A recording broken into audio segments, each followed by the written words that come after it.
My parents said gas was too expensive to drive 3 hours not to my wedding, but they stole my money to vacation in Hawaii, so I took them to court. Before watching the video, write where you are watching it in the comments, subscribe and like so that more people can watch this video.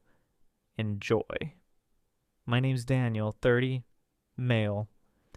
I got married this past summer and my parents, my own parents, told me they couldn't come because gas is just too expensive right now. 3 hours. That's all it would have been. 3 hours in a car to see their only son get married. And they acted like it was a cross-country road trip to Mars. I remember sitting there on the phone with my mom, trying to swallow the lump in my throat while she explained how tight things were. She even sighed dramatically like I was guilt-tripping her. My fiancée, now wife, stood across the room, silent tears running down her face while she pretended to straighten the stack of invitations we'd been addressing. That conversation gutted me. Not because I didn't expect disappointment, I've gotten used to it with them, but because I still stupidly hoped. See, my parents have always been like this. My dad, Greg, 58, has a habit of making every situation about what he can't do, what's too hard, too expensive, too inconvenient. My mom, Linda, 55, plays along, acting like the world's been uniquely cruel to them while ignoring how much they've blown on things they deserve. Growing up, I was the responsible one. I worked after school, paid my own car insurance, bought my own clothes, while my younger sister Emily got bailed out of every mess she made. And yet, no matter what, I was selfish. That phone call felt like the final confirmation that my parents had chosen their comfort over me. Again. I hung up and I swear I couldn't breathe for a solid minute. My fiancé hugged me, whispering that we'd be surrounded by people who actually loved us. And she was right. We had a beautiful day with laughter and joy and family that showed up, but there was still that empty space. My parents' absence sat like a bruise in the room.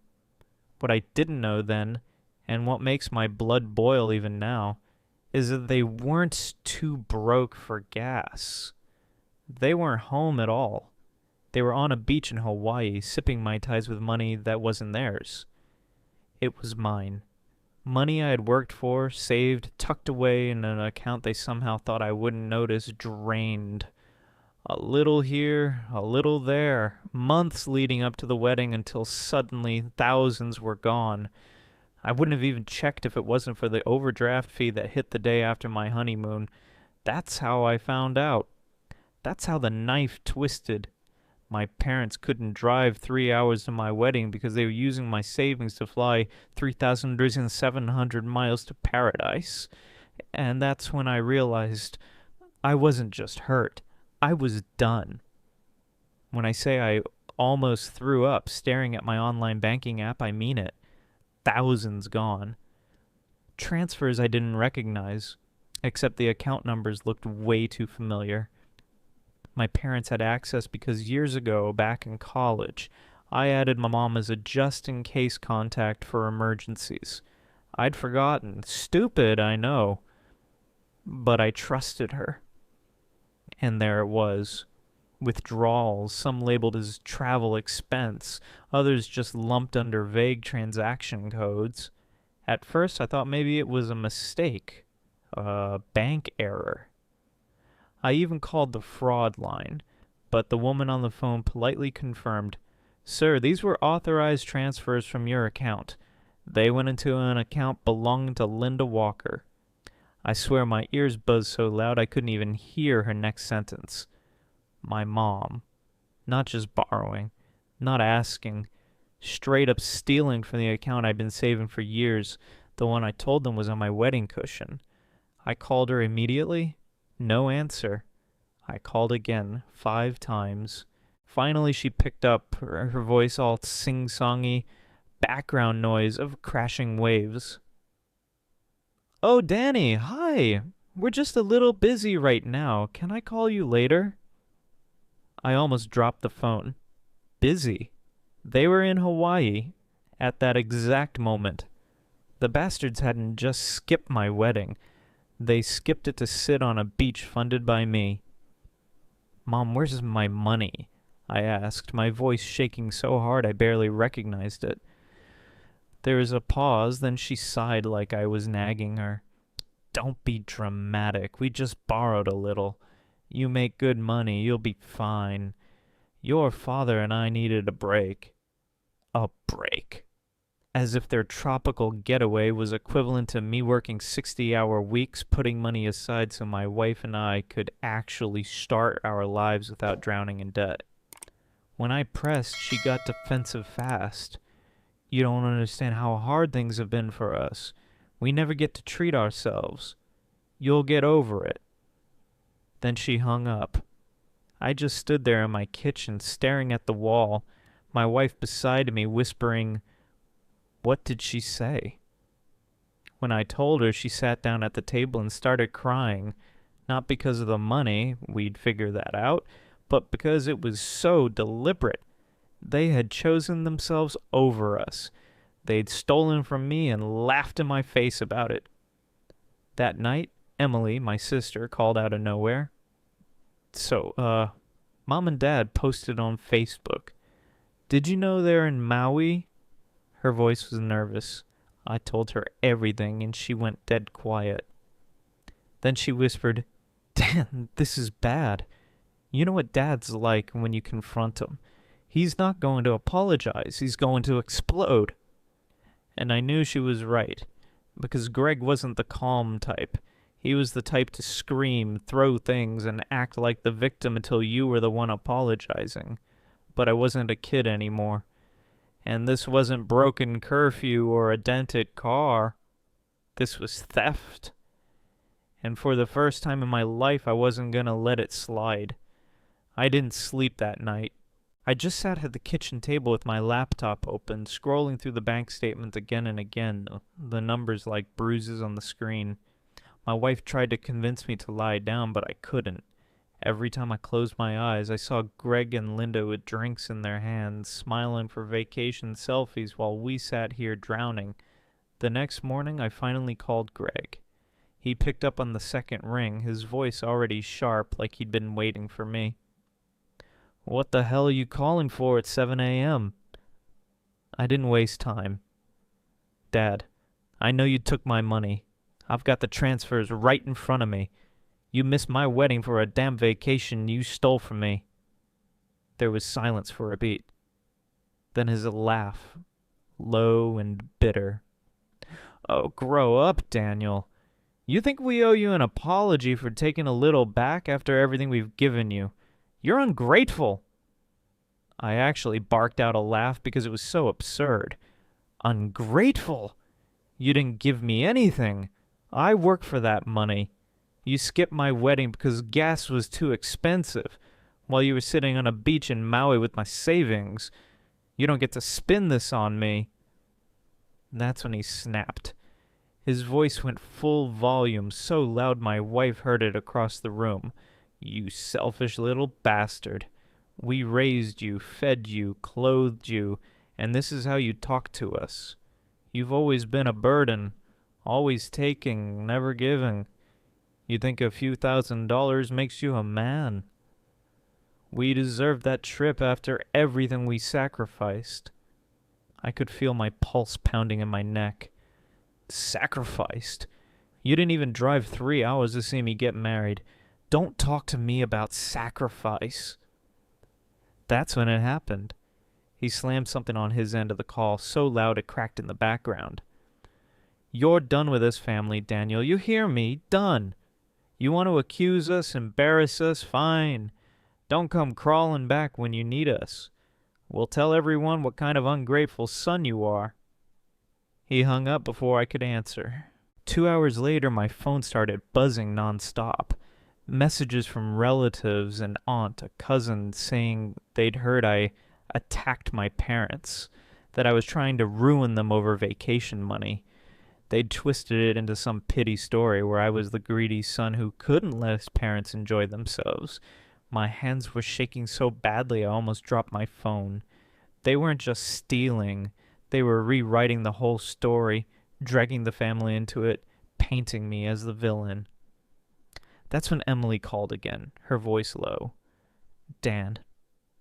Dad's already calling people. He's saying you threatened them, that you screamed and scared Mom.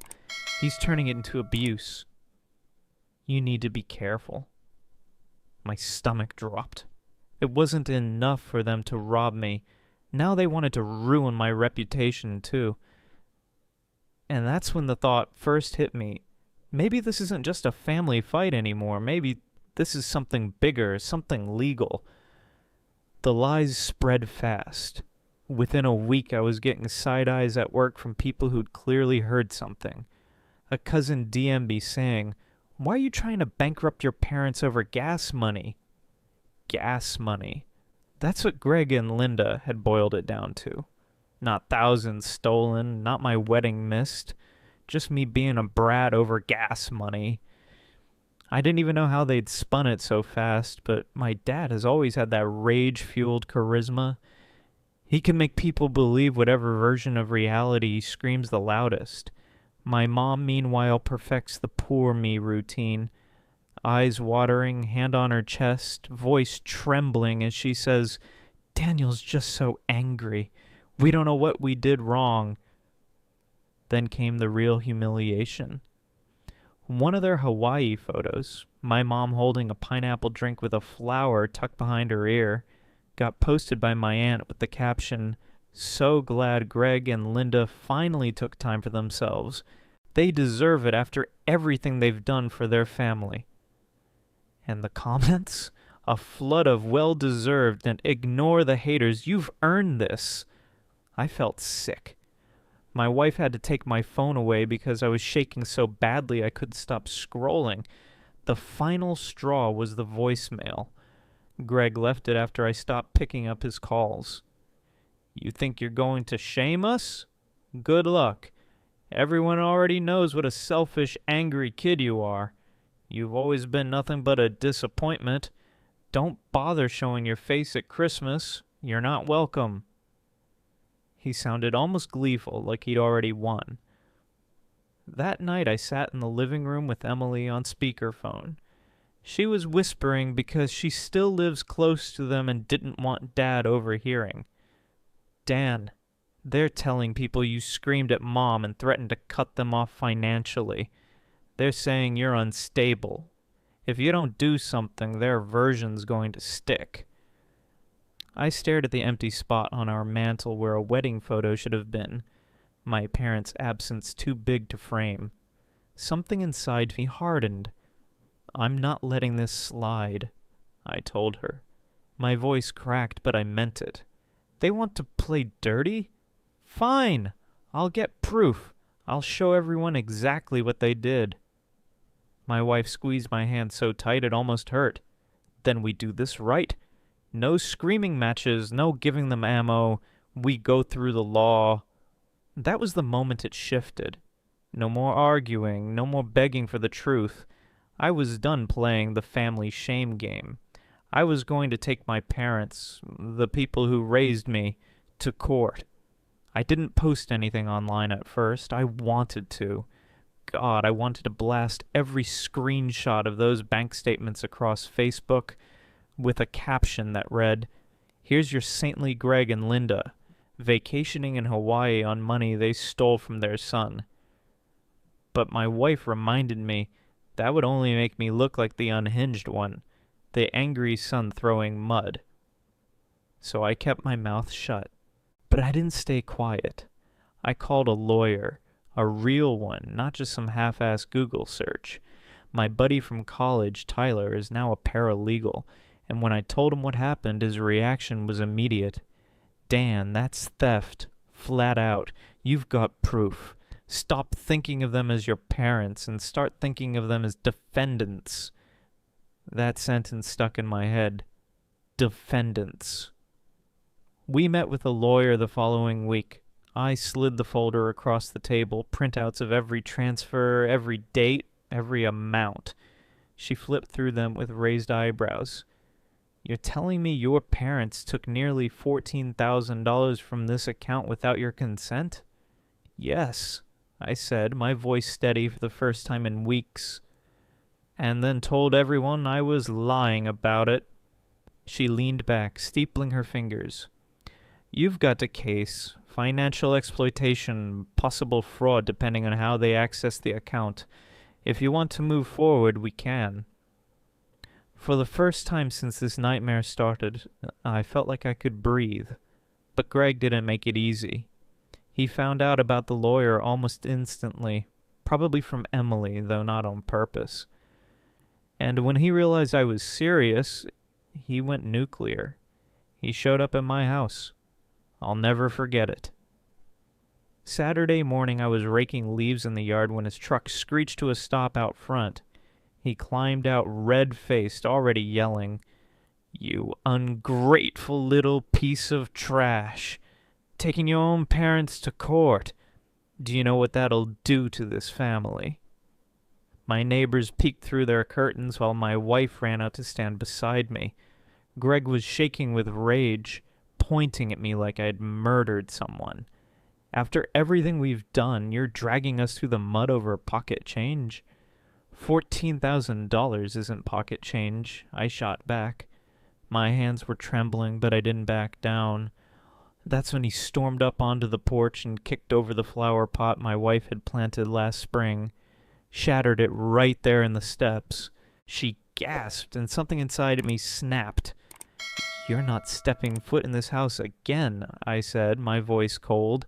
You stole from me. You lied about me. And now you think you can just scream your way out of it? No. I'll see you in court.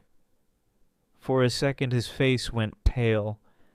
Then he spat on the ground, muttered something I won't repeat, and stomped back to his truck. Gravel sprayed as he peeled out of my driveway. My wife wrapped her arms around me, but my body was rigid.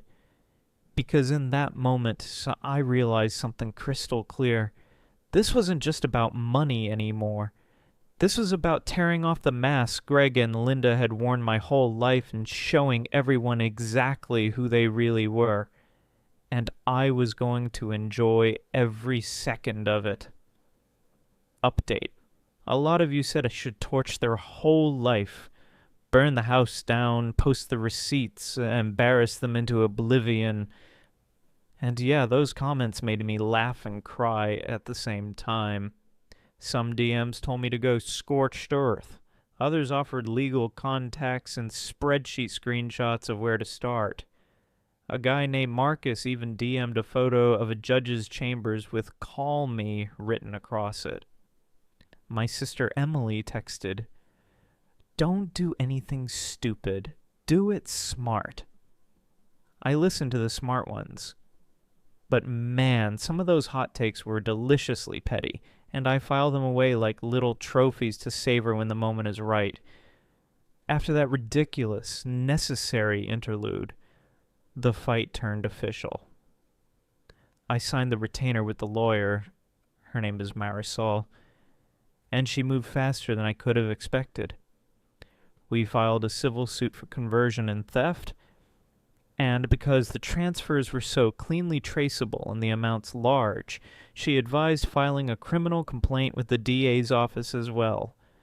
The bank handed over subpoenaed records in 2 days. Exact timestamps, destinations, the Hawaii lodging, and flight vendors. It was all there, a digital paper trail that smelled like betrayal. Discovery started. Marisol served subpoenas to the travel company and credit card companies, which sent back invoices showing Greg and Linda's fingerprints all over the bookings. We arranged for formal service of process time so the complaint would be served when they returned home. I wanted them to feel the public exposure, but in a legal, undeniable way. No screaming Facebook posts, just a white envelope that said, "You are being sued," delivered by a process server in front of their church's parking lot.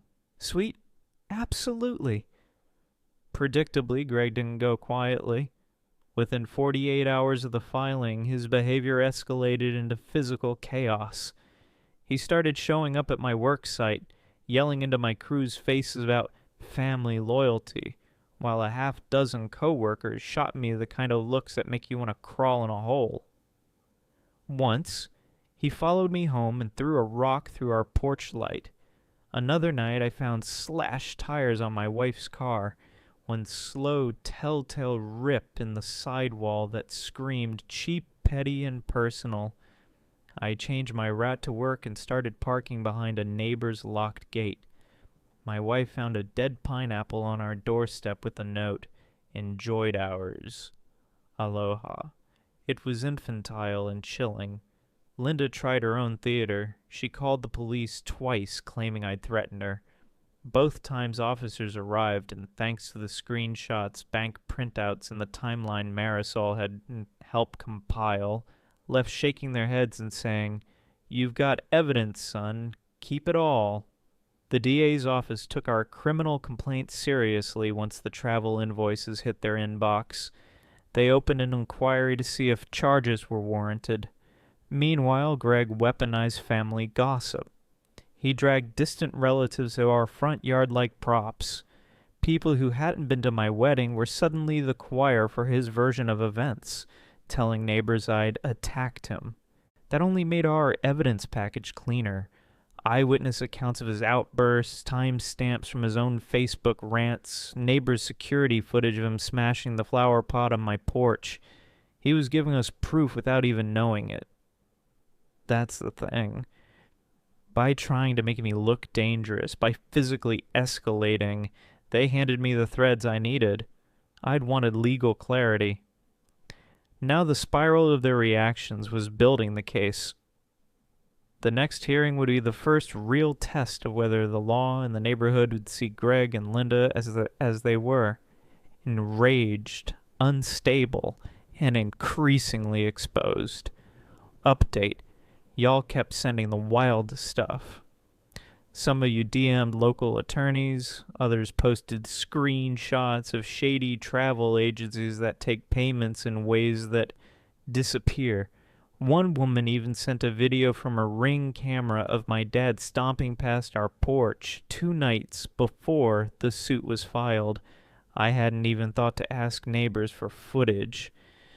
A couple of comments were brutal. "You ruined your family for money."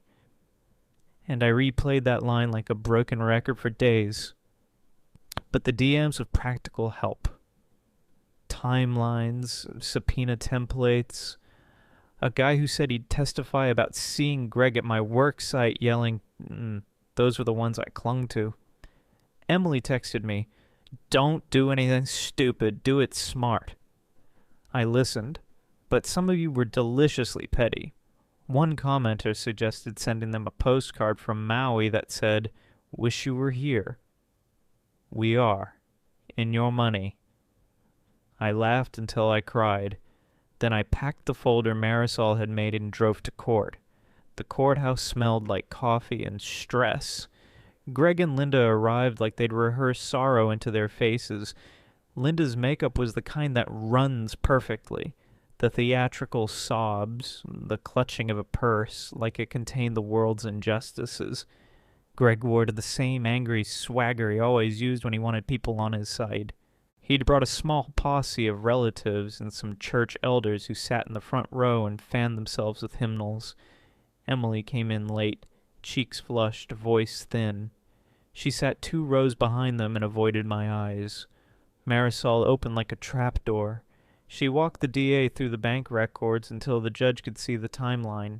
Transfers, dates, vendor receipts for flights, and a beachfront rental in Maui. Timestamps that matched Greg's Facebook check-ins. We'd even subpoenaed the travel agency. The invoices listed the card used and the billing name. The DA's rep quietly nodded.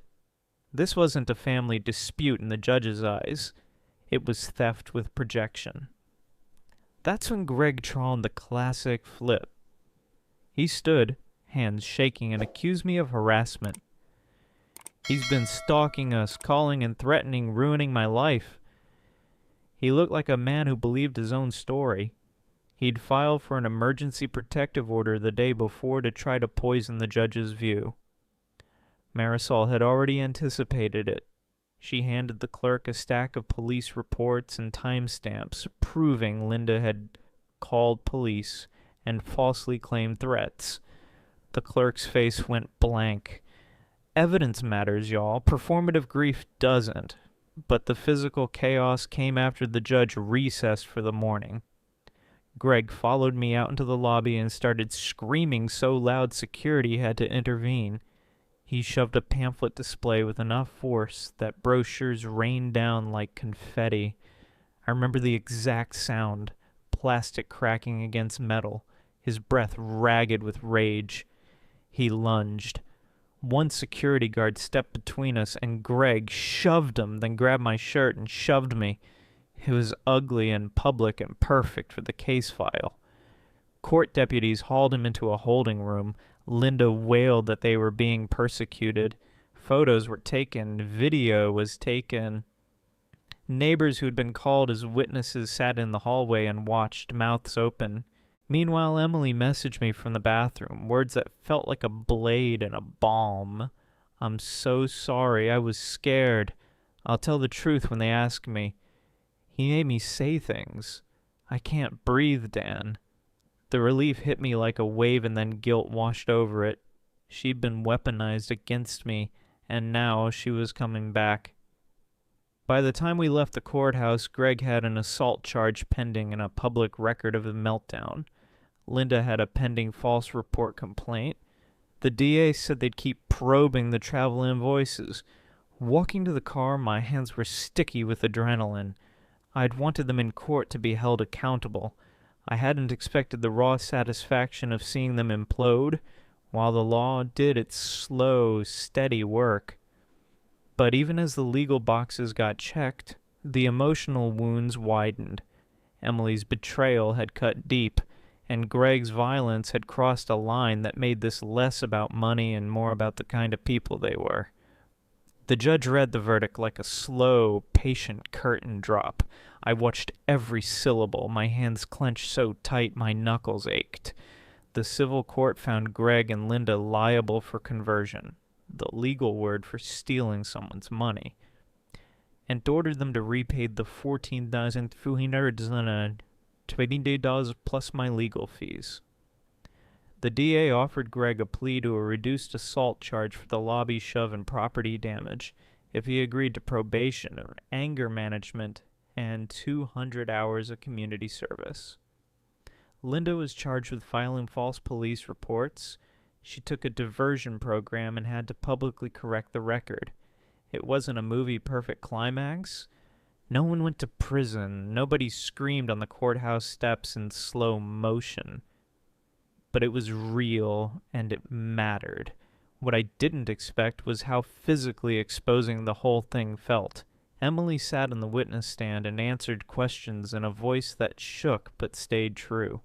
She handed over screenshots of messages where Mom asked for help, with an account number, texts from Dad bragging about a surprise trip, and receipts from the travel agency with matching billing names. I watched my sister dismantle the armor of deception they'd built for years.